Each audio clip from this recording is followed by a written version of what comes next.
তো আমি সব সবজি কেটে নিয়েছি, আর এইদিকে দেখো আমি পুঁই শাকটাকে কাটতেই ভুলে গেছি, একদমই মাথায় নাই। তো চলো আমি এই পুঁই শাকটাকেও কেটে নিই। আর প্রথমে আমি এই জিরাগুলোকে আগে কড়াইয়ের মধ্যে ভেজে নিয়েছি, আর তারপরে ওই ছেঁচড়া কিংবা ওই মেশানো তরকারির মধ্যে কয়েকটা বড়া দিলেও কিন্তু খেতে খুব সুন্দর লাগবে।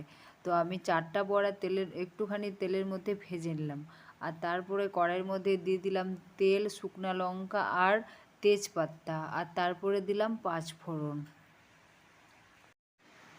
সেইগুলো ভেজে নেওয়ার পর তারপরে ওই তেলের মধ্যে দিয়ে দিলাম সব মেশানো সবজিগুলো। তো সবজিগুলো অনেকক্ষণ ধরে আগে ভাজতে হবে। আর এইদিকে ওই যে জিরাটা যে ভেজে নিয়েছিলাম আর গোটা গরম মশলা এইগুলোকে বেটে নেব। মশলাটা বাটা হয়ে গেছে, আর তারপরে সবজিটাকে আরও অনেকক্ষণ ধরে ভাজবো। তারপরে ওই সবজির মধ্যে পরিমাণ মতো লবণ আর হলুদটা দিয়ে দিলাম, দিয়ে আরও কিছুক্ষণ ধরে ভাজবো, আর তারপরে পরিমাণ মতো জল দিয়ে দিব।